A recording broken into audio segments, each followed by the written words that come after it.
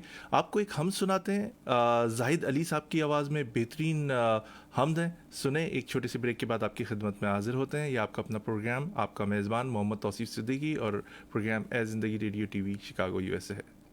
ऐ खुदा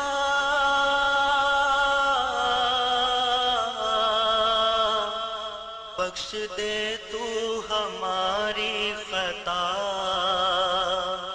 बख्श दे तू हमारी खता। हम गुनाहगार हैं, हम सियाहकार हैं, हम गुनाहगार हैं, हम सियाहकार हैं। तेरी रहमत का हो आसरा, ऐ खुदा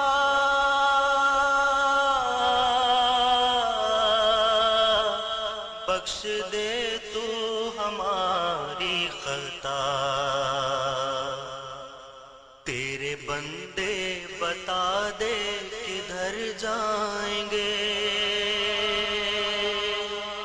तेरी रहमत न होगी तो मर जाएंगे। वास्ता है तुझे तेरे महबूब का, बेसहारों का हो आसरा, ऐ खुदा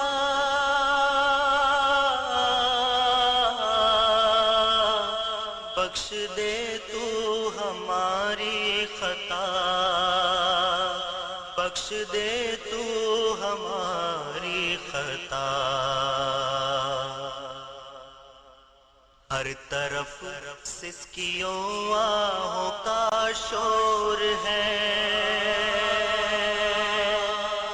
बेकफन लाशें हैं आसमां गोर है।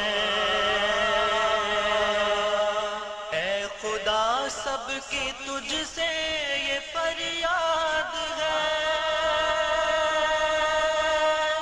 इम्तिहान है ये हम पे कड़ा,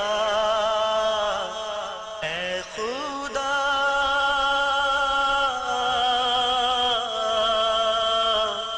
बख्श दे तू हमारी खता, बख्श दे तू हमारी खता। एक हो जाए हम इस कड़े वक्त में, प्यास के सहरा और भूख के दश्त में। इनके काम आए जो है भंवर में फंसे, आदमियत का हक हो अदा, ऐ खुदा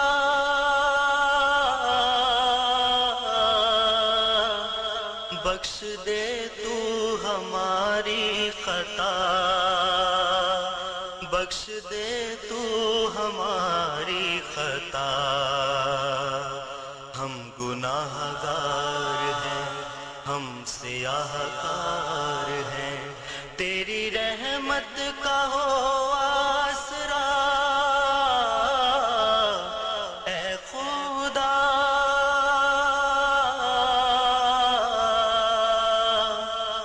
बख्श दे तू हमारी खता, बख्श दे तू हमारी खता, बख्श दे तू हमारी खता, बख्श दे तू ऐ खुदा।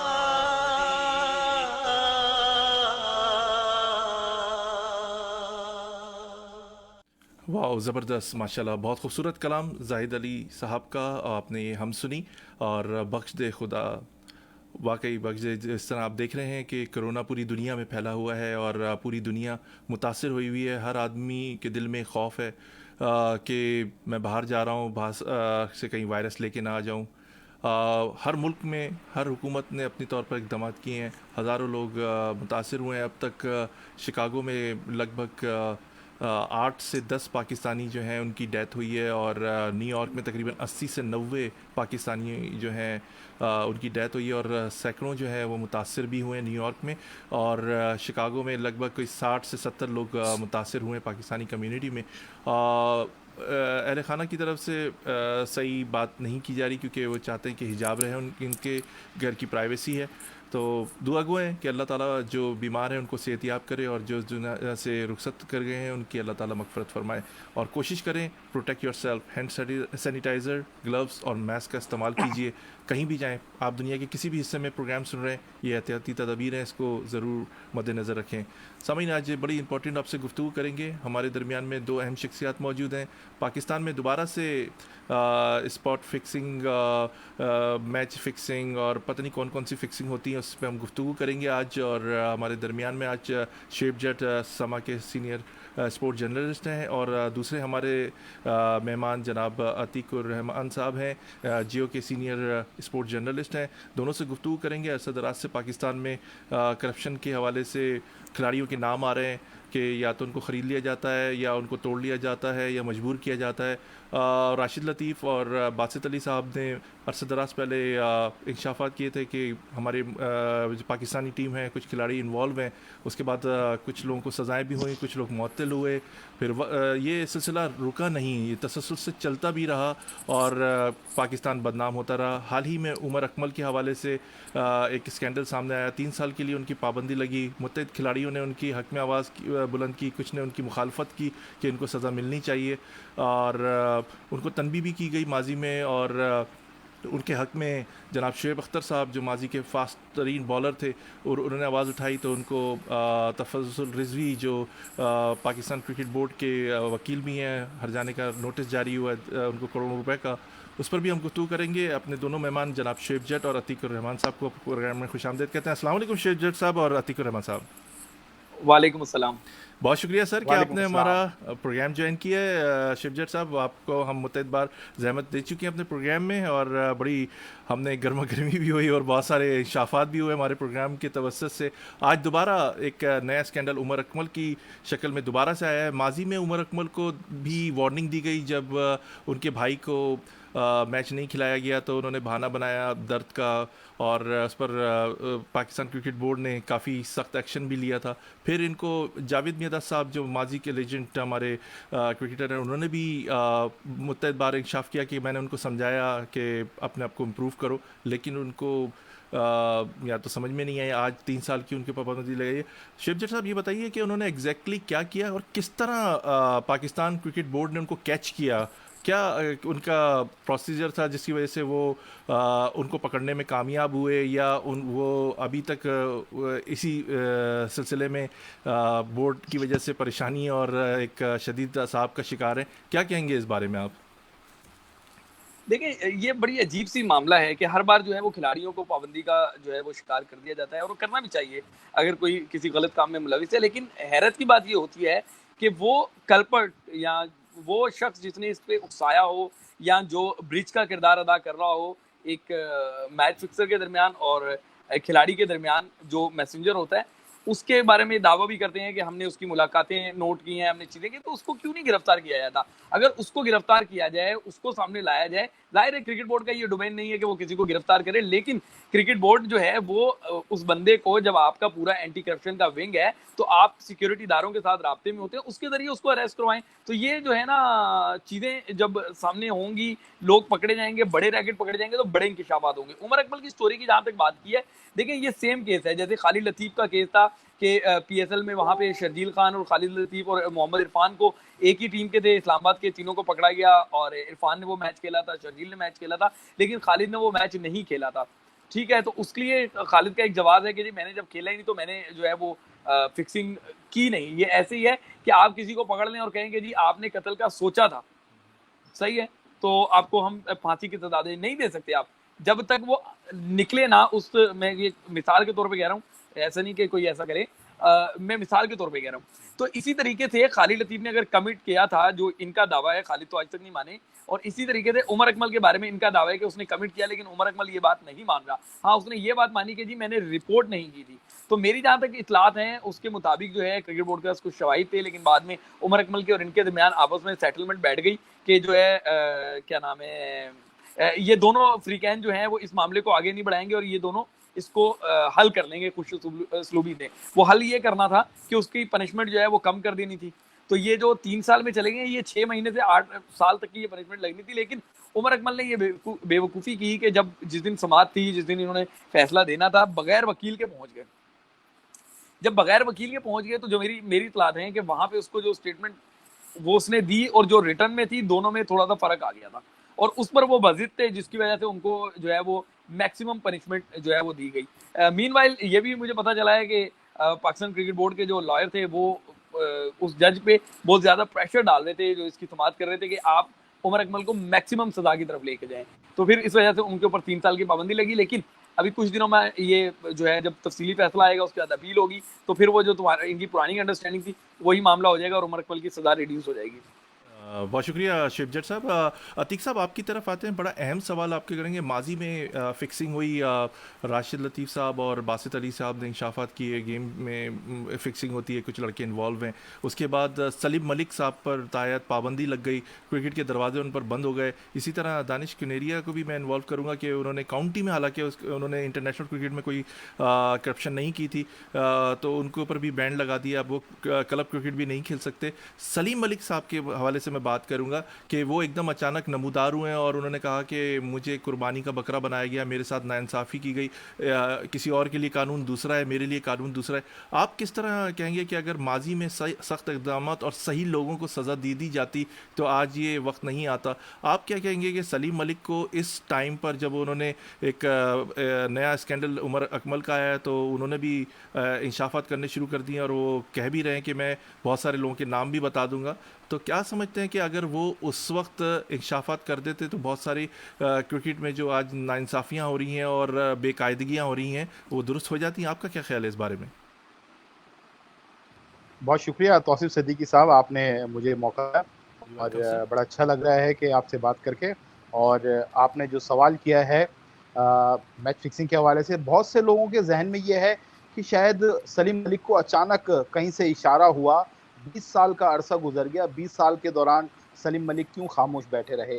दरअसल सलीम मलिक को अब जाके अंदाज़ा हुआ कि पाकिस्तान का मीडिया जो है अब कितना फास्ट हो चुका है। माजी में भी सलीम मलिक ने कोशिश की कि उनकी बात, उनकी सुनवाई जो है वो दुनिया में जाए, लेकिन वो कामयाब नहीं हो सके। इस बार जब इंज़मामुल हक ने और सकलैन मुश्ताक ने उनके हमायत में एक बयान, वीडियो पैगाम जो है वो जारी किया, उसके बाद सलीम मलिक ने जो है भी अपना एक मैसेज जारी किया कि हाँ, जब सलमान बट को, शर्जील को, आमिर को, मोहम्मद आसिफ को, दैन बहुत सारे नाम हैं, अगर उनको मौका दिया गया तो मुझे भी मौका दिया जाए। तो ये कोई ऐसा नहीं है कि सलीम मलिक उस वक्त खामोश रहे और अब पंडोरा बॉक्स खुल गया। अब पंडोरा बॉक्स यूं खुला है तौसीफ सिद्दीकी साहब के माजी में जितनी तहकीकात हुई, कमीशन हुए, इदारे हुए, उनमें गवाहियां जो दी गई, क्रॉस एग्जामिनेशन जो कुछ हुई, उनमें कहीं खला था, कहीं ऐसा था कि वो हल तलब था, जिसकी वजह से बहुत से मसाइल जो है इस वक्त जन्म ले रहे हैं। इलेक्ट्रॉनिक मीडिया है, सोशल मीडिया है, जो एक एक बात को, एक एक सवाल को प्रॉपर तरीके से परखते हैं और उसका प्रॉपर जवाब मांगते हैं। अब ये वो दौर नहीं रहा कि बंद कमरे में समात हो और बंद फाइलों के अंदर गवाही के जो है बयानात रिकॉर्ड करके और फिर अपना फैसला सुना दिया जाए। अब ये मीडिया आज़ाद है, अब सोशल मीडिया है, अब लोगों को अवेयरनेस हो गई है, लोग जानना चाहते हैं कि सिर्फ एक ही खिलाड़ी को क्यों निशाना बनाया गया। जस्टिस कय्यूम कमीशन हो गया, चाहे जस्टिस इजाज यूसुफ का जो है इन्वेस्टिगेशन हो गई, चाहे वो फखरुद्दीन इब्राहिम की हो गई, चाहे भंडारी कमीशन हो गए, जो भी है उन सब में जो है निशाना सिर्फ जो है वो सलीम मलिक को बनाया गया। लेकिन अब सबके लोगों के जहनों में ये है कि वाकई अगर जस्टिस कय्यूम की रिपोर्ट के अंदर बहुत से नाम थे जिनको कहा फाइन भी किया गया, तो उनको दोबारा ओहदे क्यों दिए गए, उनको क्रिकेट साथ अटैच क्यों रखा गया। तो सॉरी कतई कलामी, अगर ये क्या है, अब दोबारा जी को बदल जी, कथा कलामी आप जी क्या जी जी समझते हैं तौसीफ। कि उनके साथ ये इंसाफ हुआ था कि 3 ऑस्ट्रेलवी क्रिकेटर्स ने उन्हें कहा कि एक टीम में थे, वो थे और शेन वॉर्न के वो उन्होंने फिक्सिंग की ऑफ़र की थी। क्या आप समझते हैं कि इस तरह की बात कहने से क्या उनके पाकिस्तान क्रिकेट टीम को कमज़ोर करने की कोशिश थी या वो सही इल्ज़ामात थे, बस उनकी बात के ऊपर इतना सीरियस एक्शन लिया गया? ये बोर्ड का फ़ैसला सही था? आप क्या समझते हैं? बिल्कुल सही था। देखिए, जब ये वाक़या हुआ, ये 94 का वाक़या है, उस वक़्त आईसीसी का एंटी करप्शन कोड जो है वो नहीं था। तो 3 खिलाड़ियों ने ऑस्ट्रेलिया के, जिनका आपने नाम लिया, शेन वॉर्न टीम में और मार्क वाह, इन्होंने ऑस्ट्रेलिया में जाके 6 महीने बाद, ये नहीं कि उस टेस्ट मैच के फौरन बाद या उस मैच के फौरी बाद कोई ये बात कही हो। 6 महीने बाद ये जो है, इन तीनों ऑस्ट्रेलियाई खिलाड़ियों ने कहा कि सलीम मलिक ने उन्हें पैसों की पेशकश की।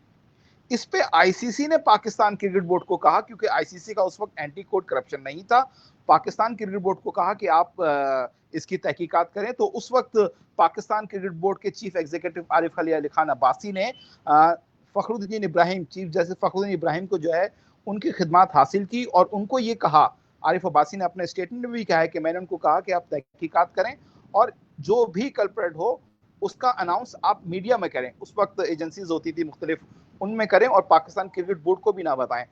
तो जब फखरुद्दीन इब्राहिम ने तहकीकात शुरू की और इन ऑस्ट्रेलियाई खिलाड़ियों को कहा कि आप हमारी जो है इस सिलसिले में स्टेटमेंट दें, तो ऑस्ट्रेलियाई खिलाड़ियों ने कोई स्टेटमेंट नहीं दिया और ना बयान देने के लिए पाकिस्तान आए, जिस पे फखरुद्दीन इब्राहिम ने सलीम मलिक को बाइज्जत तौर पर बरी कर दिया। बहुत शुक्रिया अतीक साहब। तौसीफ नहीं, जी, तौसीफ जी। भाई, इसमें थोड़ा मैं ऐड करूंगा। जी, जी, जी, बोलिए। माकवा माकवा टिम्मे और शेन वॉर्न ने, ये 1994 का कराची टेस्ट था, जिसके मुतालिक उन्होंने कहा था कि जी मुझे $2 लाख की ऑफर की थी सलीम मलिक ने कि ऑस्ट्रेलिया ये मैच हार जाए। फिर दोबारा बता रहा हूँ कि ऑफर शेन वॉर्न का रिपोर्ट में लिखा हुआ है कि उन्होंने कहा कि मुझे $2 लाख की ऑफर हुई थी कि कराची टेस्ट 1994 का ऑस्ट्रेलिया हार जाए।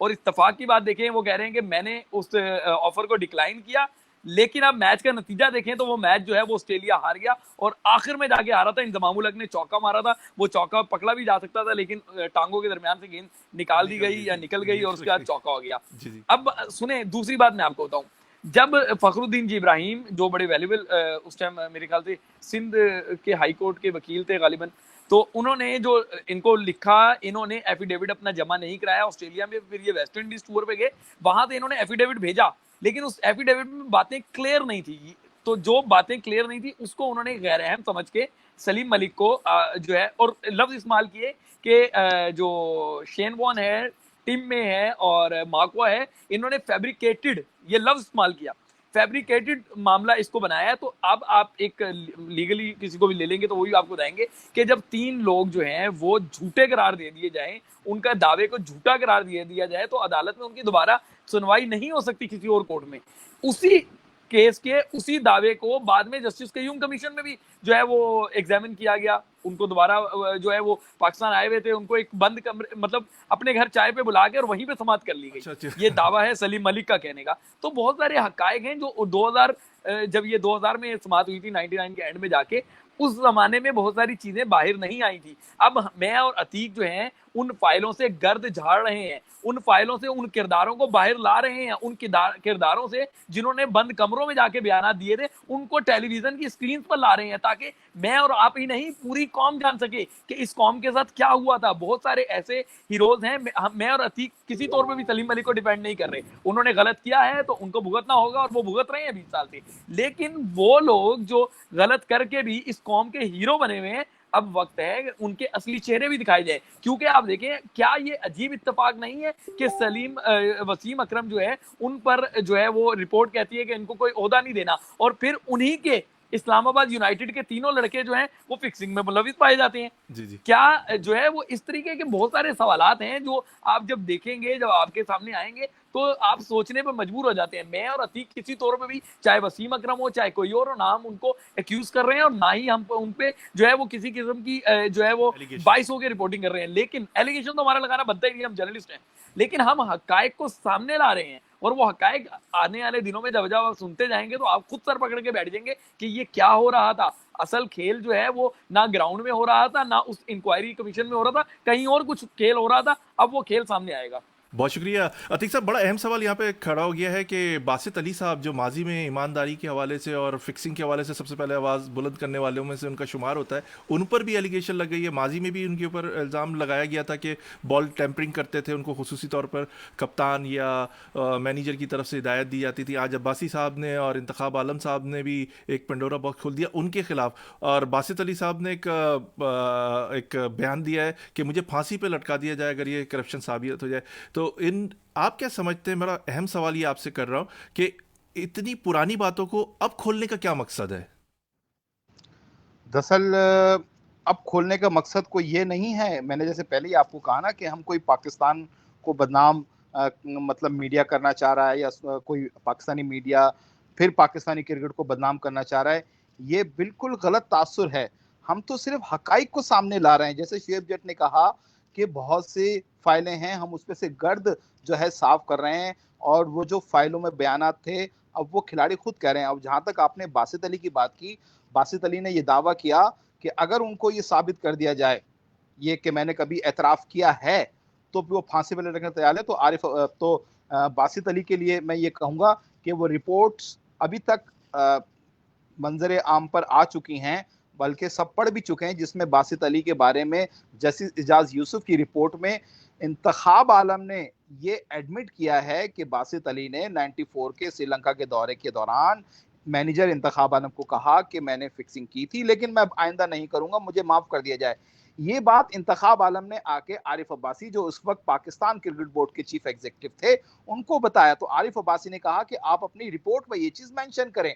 लेकिन जब इंतखाब आलम ने दोबारा बासित अली से राब्ता किया रिपोर्ट बनाने के सिलसिले में, तो बासित अली मुकर गए, और इस वजह से इंतखाब आलम ने अपनी रिपोर्ट में उसका जिक्र नहीं किया। लेकिन जब जस्टिस इजाज यूसुफ की इंक्वायरी हो रही थी, उस दौरान इंतखाब आलम ने इस चीज को एडमिट किया है कि ऐसा हुआ था।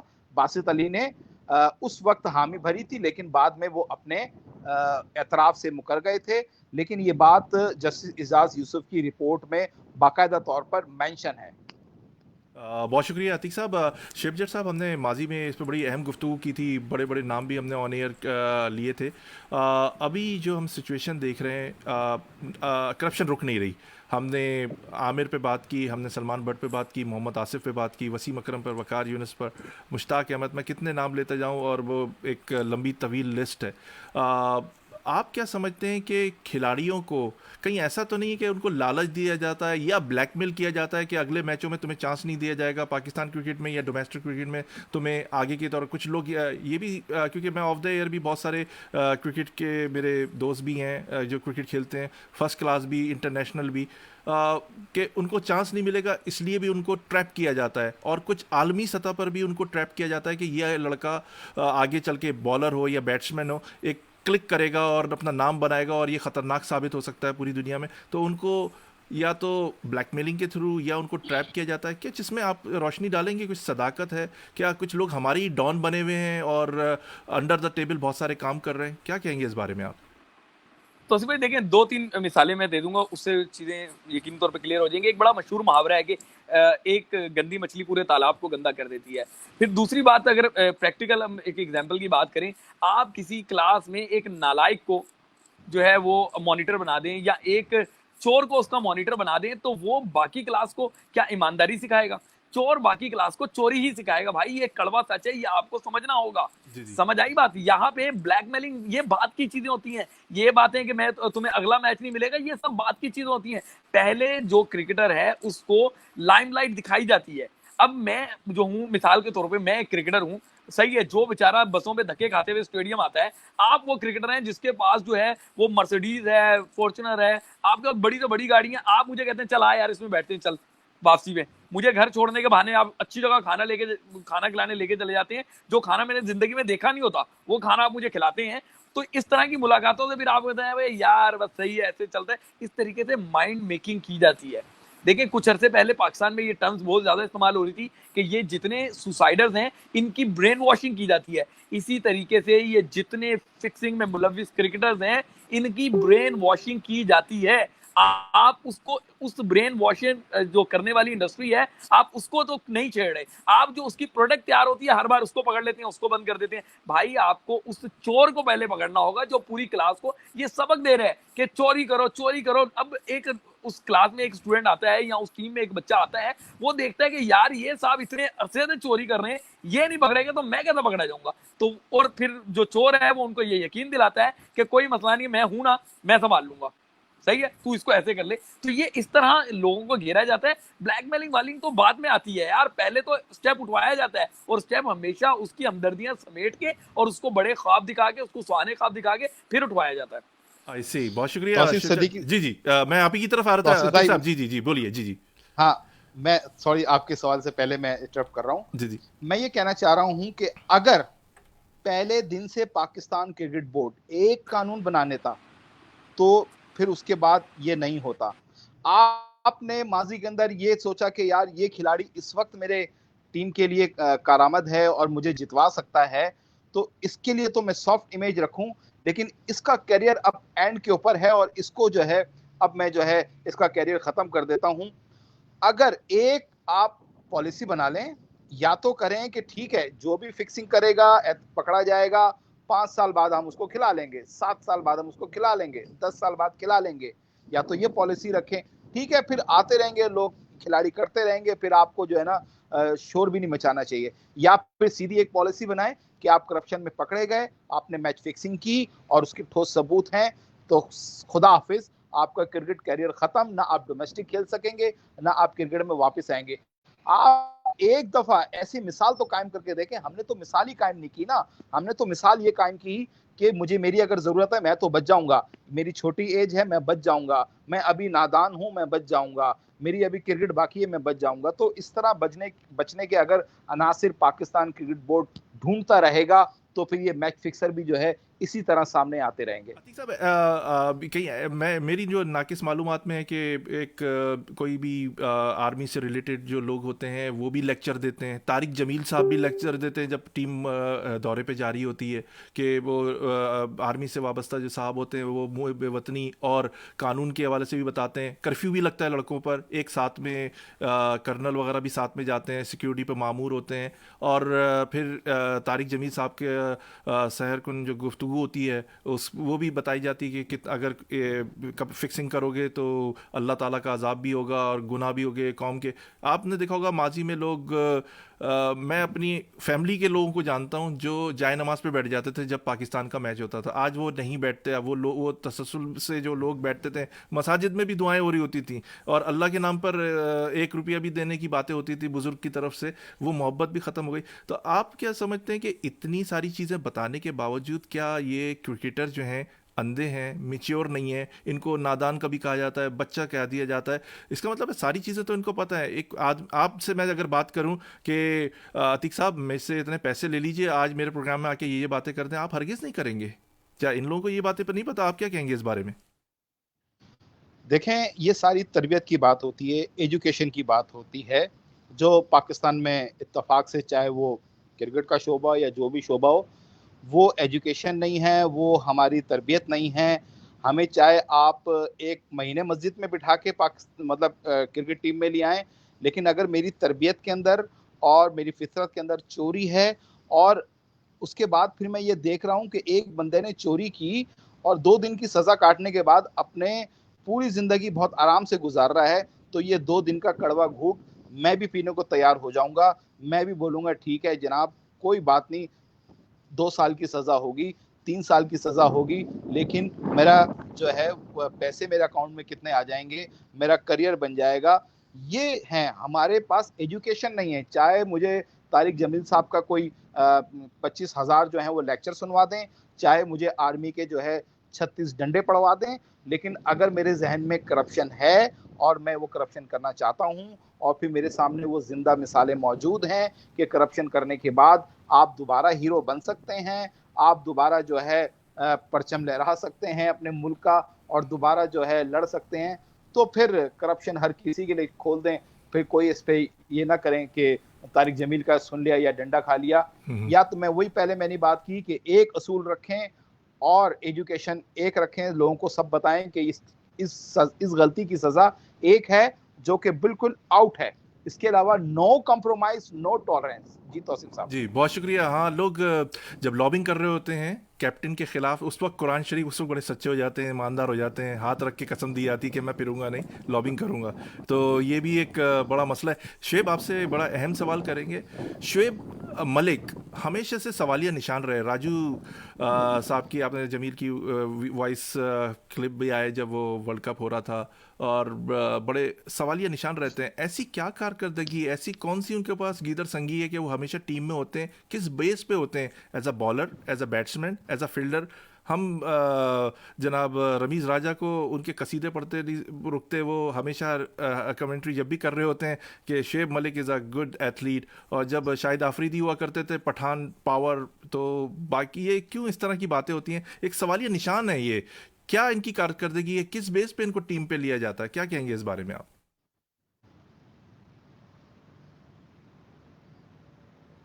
जी शुएब, आपको आवाज़ आ रही है मेरी? हेलो शिव साहब, मेरा आपसे राब्ता मुनक़ता हो गया। अतीक साहब, आपको आवाज़ आ रही है मेरी? जी जी जी तौसीफ भाई, मुझे आवाज आ रही है। अच्छा, मेरे ख्याल में शुएब साहब डिस्कनेक्ट हो गए। तो आप क्या कहेंगे? आपसे ही सवाल कर लेते हैं। इन द मीन टाइम मैं दोबारा से कनेक्ट करने की कोशिश करता हूँ। आपने अगर मेरा सवाल सुना कि शुएब मलिक एक सवालिया निशान है कि वो किस कारकर्दगी की बेस पर टीम में शामिल होते हैं हमेशा? देखें, शुएब मलिक उनकी माजी में परफॉर्मेंस तो अच्छी रही है, लेकिन जहां तक आप ये कह रहे हैं कि उनके पास कौन सी ऐसी गीदड़ सिंगी है कि वो हर वक्त पाकिस्तान स्क्वाड में कहीं ना कहीं से जो है जगह बना लेते हैं। जी जी। बहुत स्मार्ट हैं शुएब मलिक, बहुत स्मार्ट मूव करते हैं। हम उन पे कोई ऐसा इल्ज़ाम लगा नहीं सकते कि जब तक मेरे पास कोई ठोस सबूत ना हो, कोई ऐसी चीज़ ना हो कि मैं बोलूँ कि हाँ ये है। ठीक है, बहुत स्मार्ट मूव करके एक ताल्लुकात बना के वो किस तरह टीम में आते हैं, शुएब जट आपको ज़्यादा बेहतर जवाब देंगे। वो मेरे ख्याल से आ गए हैं अब लाइन के ऊपर। मेरे ख्याल में शायद शुएब जट साहब आप लाइन पर हैं? मेरे ख्याल में नहीं, अभी उनसे मेरा राब्ता नहीं आता। हो रहा, मैं कोशिश कर रहा हूँ, उससे बात करते हैं। अच्छा अतीक साहब, एक अहम सवाल आपसे करेंगे कि रमीज़ राजा साहब जो हैं कमेंट्री कर रहे हैं अरसे दराज से। हमारे पाकिस्तानी क्रिकेटर्स का एक बहुत बड़ा प्रॉब्लम है, जो मुझे क्रिकेटर्स ने बात भी कही, उनको इंग्लिश नहीं आती और उनसे इंग्लिश में इंटरव्यू लिया था। वो जो खेल के आ रहे होते हैं, एक तो वो प्रेशर, फिर इंग्लिश में जवाब देना, उससे बड़ा प्रेशर। तो ऐसा क्यों नहीं होता कि वो उर्दू में ही बात करें अपनी? आपने देखा होगा बहुत सारे इंडिया के क्रिकेटर्स भी हैं, वो भी इंग्लिश में इंटरव्यू देने से भागते थे। सहवाग हैं और भी बहुत सारे हैं। तो आप नहीं समझते कि इनसे उर्दू में ही बात की जाए? एक प्रेशर इनके ऊपर बिल्ट रहता है। हाँ, ये माजी में होता था, लेकिन अब तौसीफ सदीकी साहब, अभी गुज़िश्ता कोई 2, 4, 6 महीने में हमने देखा है कि जैसे बाबर आजम हो गए या नसीम शाह हो गए फास्ट बॉलर, इनकी इंग्लिश इतनी अच्छी नहीं है। तो ये अब पाकिस्तान क्रिकेट बोर्ड के साथ मीडिया मैनेजर हर वक्त जाता है, तो जो प्रेस कॉन्फ्रेंस होती है या फिर मैच के बाद सेरेमनी होती है, उसके अंदर जो है इनका इंटरप्रेटर होता है, साथ होता है, चाहे वो ऐसा खिलाड़ी हो जिसको नहीं आती हो। तो ये अब काफ़ी हद तक जो है रिजॉल्व हो चुका है। अब अगर किसी को इंग्लिश नहीं आती तो रमीज़ राजा उनसे, आपने अगर अक्सर देखा होगा, उर्दू में बात कर लेते हैं, या अगर रमीज़ राजा नहीं है, कोई फॉरनर्स कंपेयर है, तो उसके साथ पाकिस्तान क्रिकेट बोर्ड का मीडिया मैनेजर या उस वक्त का टीम का मैनेजर जो है वो साथ खड़े होके उनकी तर्जुमानी कर लेते हैं। तो ये मसला तो अब खासा हल हो गया है। पाकिस्तान क्रिकेट बोर्ड ने इस मसले पर काबू पा लिया है, क्योंकि अब हमने देखने में नहीं आता, गुज़िश्ता हम 3 से 4 महीने में देख रहे हैं, ऐसी कोई बात नहीं हुई। हाँ, कोई खिलाड़ी खुद कहे कि नहीं मैं इंग्लिश बोल लूँगा, और वो वहाँ जाके खुद टूटी-फूटी इंग्लिश बोले और अपना करना चाहे, तो उस पे कुछ कह नहीं सकते। लेकिन अब पाकिस्तान क्रिकेट बोर्ड की ये पॉलिसी है कि अगर कोई खिलाड़ी कहता है कि भई अगर मैं मैन ऑफ द मैच हूँ या मेरी प्रेस कॉन्फ्रेंस है, लेकिन मैं इंग्लिश के इतने ज़्यादा अच्छे ना समझ सकता हूँ, ना जवाब दे सकता हूँ, तो फिर उसके साथ जो है मैनेजर या मीडिया मैनेजर अब साथ होता है। जी तौसीफ जी साहब। बहुत शुक्रिया अतीक साहब। अतीक साहब, आप क्या समझते हैं अभी ये फिक्सिंग के हवाले से? उमर अकमल और शर्जील से बड़ी उम्मीदें वाबस्ता हैं कि वो टीम में वापस आएंगे। आप क्या समझते हैं कि अब इतने सारे शवाहिद सामने आ गए, इतने सारे लोग अब बयानात भी दे रहे हैं, क्या पाकिस्तान क्रिकेट बोर्ड इस सिलसिले में कंट्रोल कर सकेगा इस फिक्सिंग को? क्योंकि मुल्क का नाम बड़ा बदनाम हो रहा है। फिर एक प्रॉब्लम ये भी सामने आती है कि कुछ खिलाड़ी जो माजी के होते हैं उसकी हिमायत में बोल रहे होते हैं, कुछ उसके अगेंस्ट बोल रहे होते हैं। ये भी एक बड़ा प्रॉब्लम है। फिर कानूनी चाराजोई शुरू हो जाती है, फिर धमकियां शुरू हो जाती हैं। क्या कहेंगे कुछ, या बोर्ड इतना कमज़ोर है, हमारा कानून इतना कमज़ोर है, या हमारा सिस्टम ही कमज़ोर है? सिस्टम कमजोर है हमारा, कानून तो हम बना नहीं रहे। अगर हम इसके अगेंस्ट एक कानून बना ले कि जीरो टॉलरेंस, जैसे मैंने पहले भी कह चुका हूँ, तो फिर मेरे ख्याल से कुछ है नहीं। लेकिन जीरो टॉलरेंस जो है फिर वो हर किसी खिलाड़ी के लिए होना चाहिए। ये नहीं कि यार ये बिग शॉट खिलाड़ी है, बहुत बड़ा खिलाड़ी है, इसके ताल्लुकात बहुत ऊपर तक हैं, मैं इसके खिलाफ एक्शन लूंगा तो मेरी नौकरी जा सकती है, मेरा कोई ओहदा जा सकता है। ये ना हो। फिर ये ना हो कि कोई गरीब खिलाड़ी है, चलें जी ये अगर फंस गया तो मैं इसके खिलाफ एक्शन ले लूं। जीरो टॉलरेंस, चाहे वो बड़ा खिलाड़ी हो, चाहे वो बड़ा नाम हो, चाहे वो कप्तान हो, चाहे वो मैनेजर हो, चाहे वो पीसीबी का कोई बड़ा ओहदेदार क्यों ना हो, जीरो टॉलरेंस आपको रखनी पड़ेगी। अगर जब तक आप जीरो टॉलरेंस नहीं रखेंगे तो फिर आपका सिस्टम भी कमजोर होता रहेगा, फिर लोग बातें भी करते रहेंगे। अगर आप एक लाइन ड्रॉ कर लें कि इससे आगे जो कोई जाएगा तो फिर उसका क्रिकेट कैरियर खत्म है। और जहां तक आपने बात की शर्जील की पीएसएल में वापसी हुई, बहुत अरसे बाद उनको एक्शन में नजर आया। थोड़े से मतलब उनकी फिटनेस के हवाले से टीम मैनेजमेंट ने भी सवाल उठाए और बज़ाहिर देखने वालों को भी लग रहा था। तो शर्जील अगर अपने आप को कमबैक करना चाहेंगे तो इस वक्त उनके लिए बड़ी अच्छी विंडो खुली हुई है, क्योंकि फखर जमान जो है वो थोड़ा फॉर्म के अंदर नहीं है। तो इस वजह से शर्जील के पास एक बहुत अच्छा मौका है। और शर्जील अभी कुछ दिनों पहले एक वीडियो भी आई थी हैदराबाद में, वो अपने घर में ट्रेनिंग कर रहे हैं, वेट ट्रेनिंग, क्योंकि लॉकडाउन है तो बाहर ग्राउंड में हो नहीं रही, अपने फिटनेस को बेहतर बना रहे हैं। शर्जील ने अपनी फिटनेस को बेहतर बनाया और अपनी फॉर्म को वापस लिया है। तो बहुत सॉलिड बैट्समैन पाकिस्तान को जो ओपनर की तलाश है, जो आते ही हिटिंग शुरू कर दे, तो मिल सकता है। जी जी, बहुत शुक्रिया आतिक साहब। लास्ट आपसे क्वेश्चन करेंगे। शिव जट साहब से हमारा राब्ता नहीं हो रहा, कुछ वहाँ पर लाइट के इश्यूज आए हुए, तो आपसे गुफ्तगू करें। लास्ट बड़ा इंपॉर्टेंट सवाल करेंगे आपसे कि क्या आप समझते हैं कि पाकिस्तान की क्रिकेटर्स जो हैं वो जिस तरह फिक्सिंग हो रही है, उनके नाम आ जाते हैं, इतने सारे नाम हैं कि मैं किस किस के नाम लूँ, और पूरे 5-5 के लड़कों का ग्रुप सब, लेकिन आज तक किसी सट्टेबाज को अरेस्ट करके सज़ा नहीं दी गई। क्या वजह है? सलीम मलिक ने भी कहा है कि मैं बहुत सारे नाम बता दूंगा, लेकिन बताता कोई भी नहीं है। आमिर और सलमान बट और आसिफ के मामले में भी हमने देखा, शर्जील के मामले में भी देखा, इरफान के मामले में भी देखा, उमर अकमल, मैं कितने नाम लूँ आपको से, माजी में वसीम अकरम, वकार यूनुस, ये सब लोग जो थे इन्वॉल्व थे। लेकिन उन सट्टेबाजों का या जो इनको दे रहा था, पहली बात है वो आपके ड्रेसिंग रूम तक किस तरह पहुँच रहे हैं? मैं और आप जैसे आदमी को दूर रखा जाता है, एक आम आदमी को जिसे मैं कहूँगा, लेकिन ये उनका नाम क्यों नहीं आता? क्या वजह है? देखें, पता तो सब होता है। पाकिस्तान क्रिकेट बोर्ड का ताल्लुक खिलाड़ियों की हद तक होता है।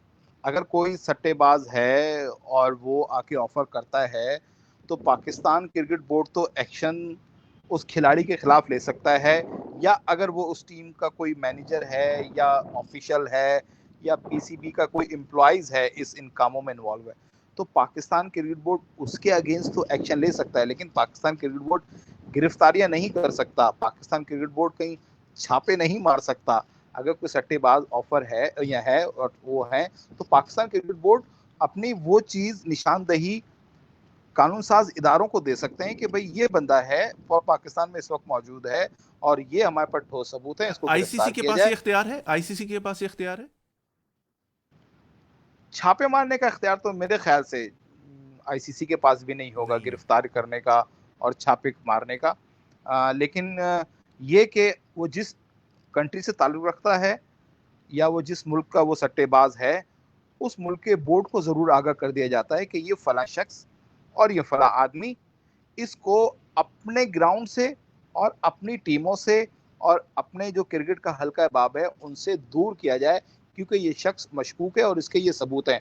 और अगर आपका मुल्क या आपका बोर्ड ये चाहता है कि ये इसकी गिरफ्तारी हो, तो योर डिसीजन, आपकी कंट्री, आपकी कानून साज इदारे वो गिरफ्तार कर सकते तो करें। लेकिन मेरे ख्याल से आईसीसी या पाकिस्तान क्रिकेट बोर्ड गिरफ्तारियां और छापे नहीं मार सकता।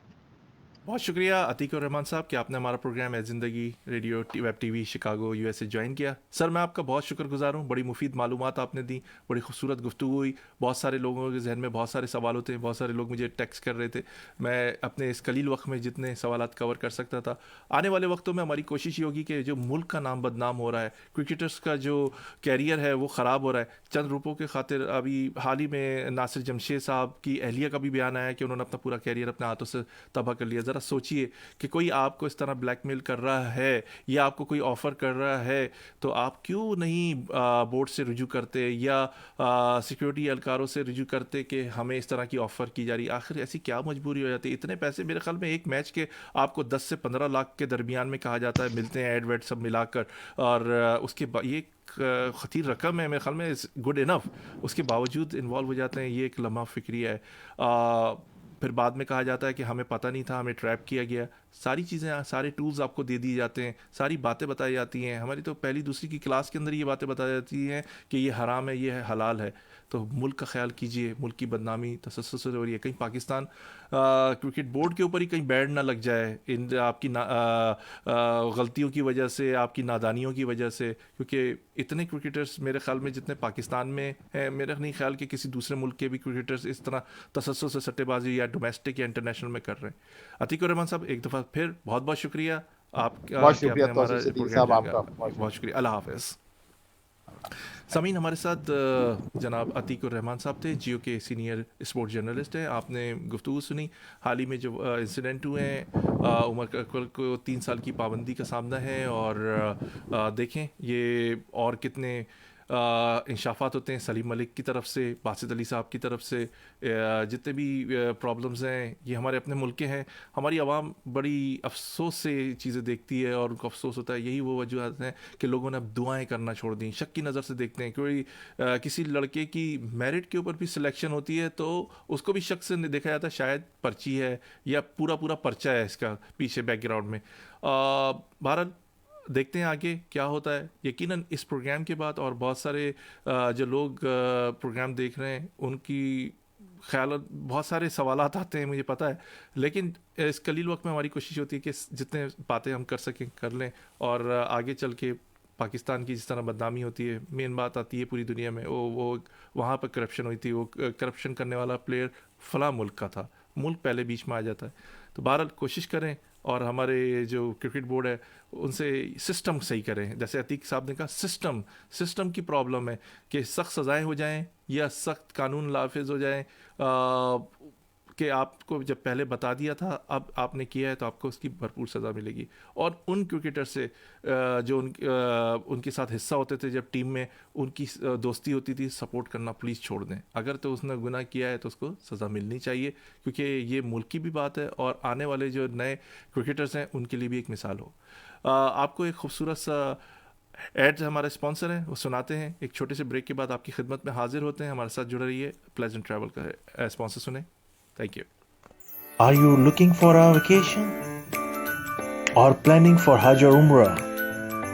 For the best rates and amazing packages, contact Pleasant Travel. Located at 6257 North Clark Street, Chicago, Illinois. Contact them. Their phone number is 773-508-1927. Their email is pleasanttravel@hotmail.com. Travel to countries like Pakistan, USA, Canada, India, UK, Europe, Russia, Turkey, Egypt, UAE, Australia, Asia, Africa, and more. And make your trip memorable with Pleasant Travel. Their Facebook page is Pleasant Travel Chicago. For best rates and amazing packages of Hajj and Umrah, contact Pleasant Travel. तो सामीन आपने sponsor सुना हमारा pleasant travel. आप इनके पास जाइए, बेहतरीन rate available हैं इनके पास। उम्रा और हज के लिए भी पैकेजेस हैं इनके पास, इनसे कांटेक्ट करें। यकीनन हज भी इंशाल्लाह ओपन हो जाएगा और उम्रे भी शुरू हो जाएंगे लोग करना, तो ज़रूर कांटेक्ट कीजिए। पाकिस्तान के लिए भी जल्द फ़्लाइट शुरू हो जाएंगी, तो अपनी रिजर्वेशन अभी से करवाएं, आगे समर वेकेशन भी आ रही है, तो कांटेक्ट करें प्लेजेंट ट्रैवल से। आज ही 3 मई आलमी यौम सहाफ़त बनाया गया पूरी दुनिया में। मैं उन तमाम सहाफ़ियों को सलाम अक़ीदत पेश करता हूँ कि जिन्होंने अपनी जानों का नजराना पेश किया पूरी दुनिया में रिपोर्टिंग के दौरान में, और आवाम को अपने अपने मुल्क की और पूरी दुनिया को ख़बरों से बाखबर रखा। सहाफ़त एक अहम पेशा है जिसमें वो लोग तो घर पे ही बैठे होते हैं, उनको घर बैठे ऐसी मालूमात मिल जाती हैं जिसका वो तसव्वुर भी नहीं कर सकते। सहाफ़ी मेरे मुल्क का हो या किसी भी मुल्क का हो, किस तरह वो अपनी जान हथेली पर रख के कैमरामैन के साथ भागता है, रिपोर्टिंग करता है, अपनी जान को ख़तरे में हथेली पे लिए हुए घूमते हैं, उनको सलाम अक़ीदत है। और जितने भी रिपोर्टिंग के दौरान इस जहाँ फ़ानी से कूच कर गए, अल्लाह ताला उनकी मग़फ़िरत फ़रमाए। और ये सहाफ़त का आलमी दिन है, और बहुत सारे लोग कलम को ख़रीदने की कोशिश करते हैं, और कलम एक ऐसी ताकत है, आप ज़बान बंद कर सकते हैं लेकिन कलम नहीं रोक सकते। मेरे मुल्क में भी बहुत सारे सहाफ़ी जो हैं वो मार दिए गए, हाल ही में हमने प्रोग्राम भी किए उनके लिए। और न्यूज़ एक्शन कमेटी के जनाब उमैर अली अंजुम साहब बड़ी कोशिश कर रहे हैं सहाफ़ियों के उनके हुकूक दिए जाएं। डबल सवारी पे पाबंदी है, उनको जबरन जॉब से निकाला जा रहा है, उनकी सैलरीज़ रोकी जा रही हैं, उनको बहुत सारे माशी प्रॉब्लम्स हैं। ये एक ऐसा इक़दाम है। मैं आप लोगों से दरख्वास्त करूँगा कि उमैर अली अंजुम का साथ दीजिए, और सहाफ़त में जो लोगों को परेशानियां हैं अपने अपने मसाइल बताइए ताकि वो उन चीज़ों को जाकर करें। अभी उन्होंने हाल ही में एक पिटीशन भी फ़ाइल की है डबल सवारी पर कि सहाफ़ी किस तरह कवरेज करे, एक कैमरामैन भी चाहिए, और डबल सवारी पे पाबंदी है। कम से कम प्रेस के जो लोग हैं उनको रिलीफ मिलना चाहिए। आपको एक खूबसूरत सा कलाम सुनाते हैं मोहम्मद अली सोहरवर्दी साहब की आवाज़ में, सुनिए, एंजॉय कीजिए। एक छोटे से ब्रेक के बाद आपकी खिदमत में हाजिर होते हैं।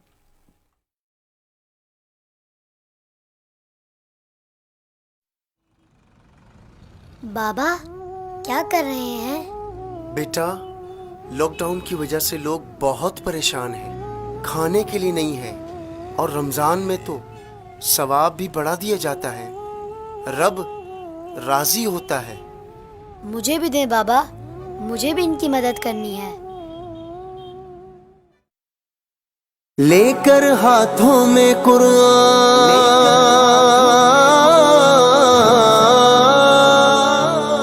लेकर हाथों में कुरान, आया मांगे रमजान, आया अल्लाह का मेहमान माहे रमजान, आया अल्लाह का मेहमान, आया है माहे रमजान, आया अल्लाह का मेहमान, आया है माहे रमजान, ज़ौक़ इबादत बढ़ने लगा, चारों तरफ है नूरी समा, सुभान अल्लाह। ज़ौक़ इबादत बढ़ने लगा, चारों तरफ है नूरी समा, रोज़े नमाज़े और कुरान, आया है माहे रमजान, आया अल्लाह का मेहमान, आया है माहे रमजान, आया अल्लाह का मेहमान, आया है माहे रमजान, माहे रमजान, माहे रमजान, माहे रमजान, माहे रमजान, बंद हुई हर चीज यहाँ,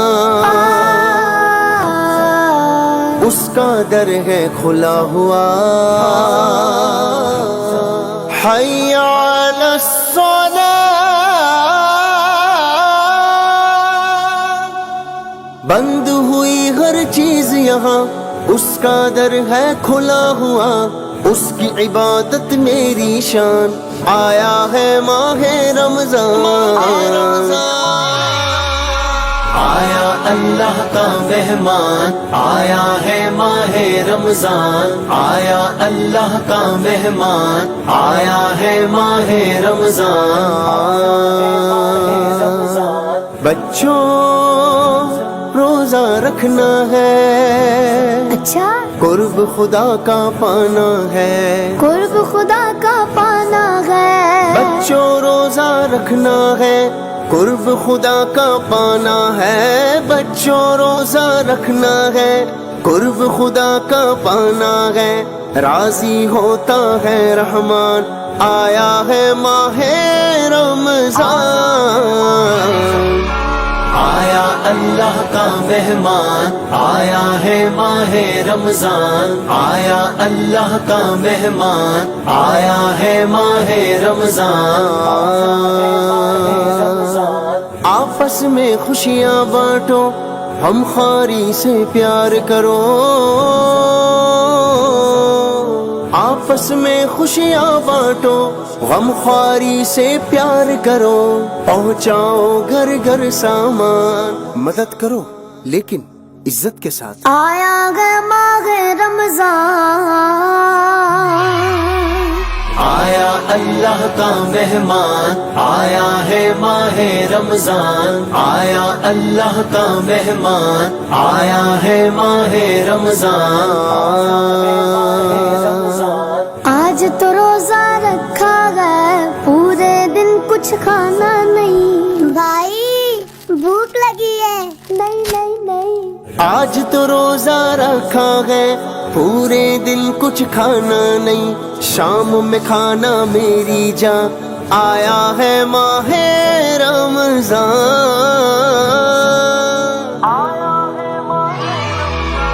आया अल्लाह का मेहमान, आया है माहे रमजान, आया अल्लाह का मेहमान, आया है माहे रमजान। माहे रमजान, माहे रमजान, माहे रमजान, माहे रमजान। सच्ची तौबा करते रहो, सच्ची तौबा करते रहो, रब से उजागर डरते रहो, रब से उजागर डरते रहो। सच्ची तौबा करते रहो, रब से उजागर डरते रहो, लेकर रहमत और गुफरान, आया है माहे रमजान, आया अल्लाह का मेहमान, आया है माहे रमजान, आया अल्लाह का मेहमान, आया है माहे रमजान। माहे रमजान, माहे रमजान, माहे रमजान, माहे रमजान। आया है माहे रमजान। माशाल्लाह, सुभान अल्लाह। बहुत ही खूबसूरत कलाम मोहम्मद अली सोहरवर्दी साहब का आपने सुना सामीन, और पाकिस्तान के नामवर नातख्वां हैं और अमेरिका भी तशरीफ़ लाते हैं और बहुत सारे हमदसना करके लोगों को महसूस करते हैं। आपने इनका कलाम सुना, दाद के मुस्तक इनको फ़ीडबैक ज़रूर दीजिए। और अभी हमारे दरमियान में शुएब जट और जनाब अतीक और रहमान साहब थे। आपने करप्शन के हवाले से क्रिकेट में जो हो रही है तसलसल से, और पाकिस्तान का नाम जो है बदनाम भी हो रहा है, आपका फ़ीडबैक भी दरकार है कि ये करप्शन किस तरह पाकिस्तान क्रिकेट बोर्ड रोक सकता है, पाकिस्तान की अदालतें किस तरह रोक सकती हैं। आपके नज़दीक क्या एडवाइस है कि क्या सिस्टम को किस तरह सही करें। यहाँ बहुत सारे लोग जो हैं, जब बिलखुसूस इंडिया और पाकिस्तान का मैच होता है तो लोग बड़े गौर से देखते हैं और बड़े एक्साइटेड होते हैं, और कुछ लोग बाहर बैठ के जो मशवरे दे रहे होते हैं। आज उन मशवरों की ज़रूरत है, तो आपका फ़ीडबैक ज़रूर दें। और यकीनन शुएब जट साहब और अतीक और रहमान साहब जो हमारे दरमियान में भी थे, हमने क्रिकेट की करप्शन के हवाले से बात की, उन तक जाएगा और वो यकीनन आला अरबाब इख्तियार को बताएंगे कि आप इन पॉलिसीज़ पे काम करें। यहाँ पर अमेरिका में और इंग्लैंड में बड़ी लोग जो हैं गहरी दिलचस्पी रखते हैं क्रिकेट से, और यहाँ पर भी अच्छी खासी लीग होती है और लीग क्लब्स हैं यहाँ पर खेली जा रही है क्रिकेट। शिकागो में भी बहुत सारे क्लब्स हैं। तो प्लीज़ आपका फ़ीडबैक मुझे चाहिए कि क्या बोर्ड इक़दाम करे जिससे ये करप्शन रुके, मुल्क का नाम बदनाम ना हो। एक और आपको खूबसूरत सा एक कलाम सुनाते हैं खुश नसीब की आवाज़ में। खुश नसीब, वाकई इनके माँ बाप बहुत खुश नसीब हैं कि छोटे से एक नौनिहाल है खूबसूरत आवाज़ में कलाम पेश करते हैं। और मेरी कोशिश होती है कि बच्चों को प्रमोट करें, और आने वाले मुस्तकबिल के मेहमान हैं, यही बागडोर संभालेंगे। और बिलखुसूस अमेरिका जैसे मुल्क में अपने बच्चों की ऐसी तरबियत करना कि वो कलाम पढ़ें, हमद सना करें। एक खूबसूरत सा कलाम सुने खुश नसीब की आवाज़ में। एक छोटे से ब्रेक के बाद आपकी खिदमत में हाजिर होते हैं। बिस्मिल्लाहिर्रहमानिर्रहीम। माहे मुबारक, माहे मुबारक, माहे मुबारक, माहे मुबारक, नूरानी रोज़ो शब है साथ लेके आया, नूरानी रोज़ो शब है साथ लेके आया, रमज़ान का महीना किस्मत से हमने पाया, रमज़ान का महीना किस्मत से हमने पाया। हो आपको मुबारक, हो आपको मुबारक, माहे मुबारक, माहे मुबारक, माहे मुबारक, माहे मुबारक, नूरानी रोज़ो शब है साथ लेके आया, नूरानी रोज़ो शब है साथ लेके आया, रमज़ान का महीना किस्मत से हमने पाया, रमज़ान का महीना किस्मत से हमने पाया। हो आपको मुबारक, हो आपको मुबारक, माहे मुबारक, माहे मुबारक, माहे मुबारक, माहे मुबारक, इफ्तार की है रौनक़ें, सहरी की बरकतें, इफ्तार की है रौनक़ें, सहरी की बरकतें, दुनिया की नेमतें हैं अल्लाह की रहमतें, दुनिया की नेमतें हैं अल्लाह की रहमतें, ऐसे में बेकसों को, ऐसे में बेकसों को भूलो नहीं खुदारा, माहे मुबारक, माहे मुबारक, माहे मुबारक, माहे मुबारक, इस माह में हुआ है कुरान का नुज़ूल, इस माह में हुआ है कुरान का नुज़ूल, होती है रोज़ेदार की हर एक दुआ कबूल, होती है रोज़ेदार की हर एक दुआ कबूल, करते रहो भलाई की, करते रहो भलाई की अल्लाह से दुआ, माहे मुबारक, माहे मुबारक, माहे मुबारक, माहे मुबारक, प्यारे रसूल पाक ने रब से मिला दिया, प्यारे रसूल पाक ने रब से मिला दिया,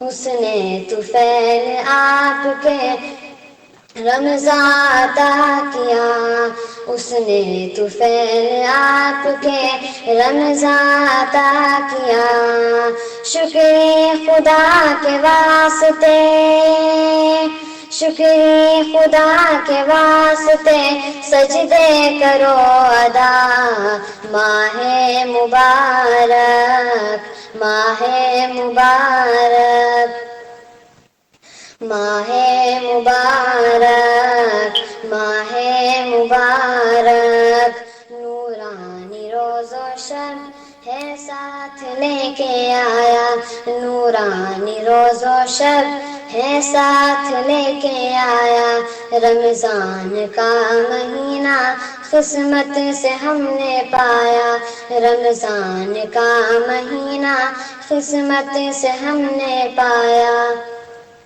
तो सामीन, खूबसूरत आपने कलाम सुना खुश नसीब की आवाज़ में। आप प्लीज़ दिल खोल कर दाद दीजिए। नौनिहाल खुसूसी तौर पर आपके लिए भेजते हैं अपना कलाम, और इनकी माँ और इनके वालिद बड़ी मेहनत करते हैं, तो प्लीज़ इनको आप फीडबैक ज़रूर दीजिए। एक अहम टॉपिक पे आज थोड़ी सी गुफ्तगू करेंगे आपसे, और टॉपिक है आज का ख़वातीन की बदकलामी अपने शौहर से। बहुत सारी, मैं एक बात अक्सर अपने प्रोग्राम में कहता हूँ कि ज़बान में हड्डी नहीं होती, लेकिन बड़े बड़ों की खोपड़ी तोड़ देती है।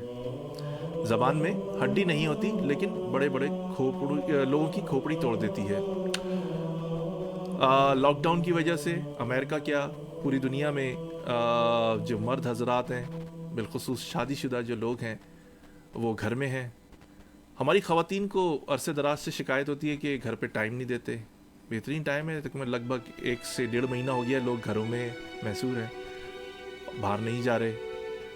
ये अच्छा टाइम है ख़वातीन को अपने शौहर की खिदमत करने का और उनको समझने का भी। कहते हैं कि ये अभी तक समझे नहीं, हालांकि 10-8 बच्चे हो भी जाते हैं, इसके बावजूद भी कहती हैं कि अभी तक ये मुझे समझे ही नहीं। लेकिन ये समझने का बड़ा अच्छा मौका है। लेकिन मेरे पास बहुत सारी शिकायतें आई कि इस लॉकडाउन में जो होती रही, बहुत सारी ख़वातीन जो हैं मर्दों से लड़ती रही, बहुत सारे मर्द भी लड़ते रहे, अपनी ख़वातीन पर तनकीदें करते रहे, उनको उठते बैठते टीच करते रहे, खाना सही नहीं बनाया, सफाई सही तरह नहीं की, वेट बढ़ गया है तुम्हारा, ये भी बातें हैं। उसके बाद ख़वातीन की तरफ से जो जुमलों की बम्बार्डमेंट होती है, आप ज़रा थोड़ी देर के लिए सोचिए कि आपका बच्चा बच्ची, आपकी जो औलाद है वो भी सुन रही है। कल को यही बच्चे अपने बाप को भी इसी तरह जवाब देंगे। ज़रा सोचिए थोड़ी देर के लिए कि आप किस तरह बदकलामी कर रही हैं। या कोई प्रॉब्लम है तो अकेले में जाके भी बात कर सकती हैं कि आपकी इस बात से मुझे तकलीफ़ हुई, या मुझे इस बात पे आपकी एतराज़ है। मुंह फाड़ कर, गला चीख कर जब लड़की देखने के लिए जाते हैं, जब तो बड़ी खामोश बैठी होती हैं सारी ख़वातीन, लगता है कि इनके मुंह में ज़बान भी नहीं है। बड़े बूढ़े कहते थे ना, गूंगी भी लेकर आ जाओगे तो टटर करेगी वो भी। तो यही बात है कि सोचिए कितना अच्छा टाइम है, लोग अपनी बेगमात के साथ अच्छा वक्त गुजारें। ये बात कंफर्म है कि जहाँ 2 बर्तन होते हैं वहाँ खटक ज़रूर होती है। अगर कोई आदमी कह रहा है कि मेरा अपनी बेगम से कभी फड्डा नहीं हुआ, या कोई औरत कह रही है कि मेरा अपने हस्बैंड से कभी किसी बात पर कोई फड्डा नहीं हुआ, कोई इख्तलाफ नहीं हुआ, तो सबसे बड़ा झूठ है। लेकिन मेरा जो कहने का मकसद है कि आपके बच्चों पर जो असर पड़ रहा है, फिर हम क्यों कहते हैं कि औलाद नाफरमा बरदार हो गई। औलाद जो है वो सुन नहीं रही, बाप कुछ कह रहा है, वो बच्चा जो है जवाब का नहीं दे रहा सही तरह, अगर दे भी रहा है तो उसका लहजा ठीक नहीं है, उसमें एटीट्यूड प्रॉब्लम आई है। तो उन ख़वातीन, क्योंकि बच्चे की परवरिश माँ करती है, मैं हमेशा से कहता हूँ कि माँ के पैरों के नीचे जन्नत है, लेकिन वो माँ अपने बच्चे की ऐसी तरबियत तो करे कि वो उस जन्नत को हासिल कर ले। जब तरबियत ही नहीं होगी तो बच्चा जन्नत कैसे हासिल करेगा। तो खुदारा मेरी रिक्वेस्ट है कि बड़ा अच्छा टाइम है, प्यार मोहब्बत से रहें। और मुझे पता है कि घर में रहने के बाद बहुत सारी चीज़ों में तलखियाँ हो जाती हैं, मिजाज नहीं मिलता, लेकिन समझने का, आगे की प्लानिंग करने का बहुत अच्छा टाइम है। इससे खूबसूरत टाइम कभी नहीं मिलेगा। बहुत सारे लोगों को शिकायत होती है कि जब से शादी हुई है यार मैं कभी घर में बैठा ही नहीं, हमेशा मैं कोलू का बैल बना रहा, और घर से निकला सुबह हुई काम पर, शाम काम पर, ये बिल वो बिल। अब ये बड़ा अच्छा टाइम मिला है आपको, आपकी ये शिकायत भी दूर हो गई। लेकिन फिर मैं बात कहूँगा ख़वातीन से कि प्लीज़, अगर आप अपने शौहर का एहतराम नहीं करेंगी तो फिर आप क्या तवक्को करती हैं कि आपकी औलाद जो है वो भी अपने वालिद का एहतराम करेगी। तो वालिद का एहतराम बहुत ज़रूरी है। एक घर का जो अहम सतून है वो है वालिद। मैं अपने शायर दोस्तों से हमेशा से इख्तलाफ करता हूँ इस बात पर कि बड़े बड़े दीवान लिख दिए आपने, बड़ी बड़ी शायरी लिख दी माँ के लिए, बाप के लिए कुछ नहीं लिखते। इक्का दुक्का ही कोई नज़में लिखी होंगी, कोई शेर लिख दिया होगा, लेकिन हमेशा माँ का ही रोना है कि माँ बड़ी मजलूम है। अभी पिछले कुछ अरसे साल पहले मैं एक प्रोग्राम में डिबेट में था, तो वहाँ पर एक खातून बड़े ज़ोर और शोर से बात कर रही थी, बड़ा प्राउडली कह रही थी कि हम 9 महीने एक बच्चे को पेट में रखते हैं। ठीक है, आप 9 जिस दिन से शादी होती है और जब तक वो आदमी मरता नहीं है, जब तक वो सरवाइव कर रहा होता है, बच्चों की ज़रूरियात ज़िंदगी पूरी कर रहा होता है। मेरे नज़दीक, मैं मर्द हूँ इसलिए नहीं कह रहा, मर्द भी मजलूम है बेचारा, कहाँ जाए। माँ की सुनता है तो माँ की तरफ है, बहनों की सुनता है तो बहनों की तरफ है। भाई ये तो मेरी तो मानता ही नहीं, पता नहीं क्यों शादी की है। अगर बीवी की सुनता है तो वो माँ की तरफ से और वो बहनों की तरफ से प्रॉब्लम के, तो बीवी के हो गए, अब तो हमारी तो सुनेंगे भी नहीं है, हमारा तो ख्याल ही नहीं है इनका। तो बेचारा मर्द कितना मजलूम है, ये सोचिए। अभी बड़ा अच्छा टाइम है, प्लीज़ अपने शौहर की खिदमत करें, उसके दिल में उतरने की कोशिश करें, उसकी जो प्रॉब्लम्स हैं वो सॉल्व करें, साथी बने, और उसकी जो मसले मसाइल हैं उनको अपना मसला समझ के सॉल्व करें। एक आप शरीक हयात ऐसी तरह, इसीलिए तो कहते हैं कि शरीक हयात है, हयात तक। आदमी शादी करता है सुकून के लिए, सुकून हासिल करने, ये लड़ाई झगड़े के लिए नहीं करता कि ये मसला हो गया, आज वालदा ने कुछ कह दिया, आज बहनों ने कुछ कह दिया, आज बीवी ने कुछ कह दिया। वो बेचारा सुनता ही रहता है, उसकी ज़िंदगी में सुनना होता है, सारे मसले सॉल्व कर होता है। तो प्लीज़ गौर फिक्र कीजिए। एक खूबसूरत सी दुआ आपको सुनाते हैं, बड़ी प्यारी सी दुआ है, हरमीन और मोहम्मद हरमीन और हया इरफान की आवाज़ में। सुनिए, बहुत खूबसूरत सी दुआ है। एक छोटे से ब्रेक के बाद आपकी खिदमत में हाजिर होते हैं।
ज़बरदस्त बेहतरीन कलाम पेश किया है हया इरफान ने और मोहम्मद हरमीन ने।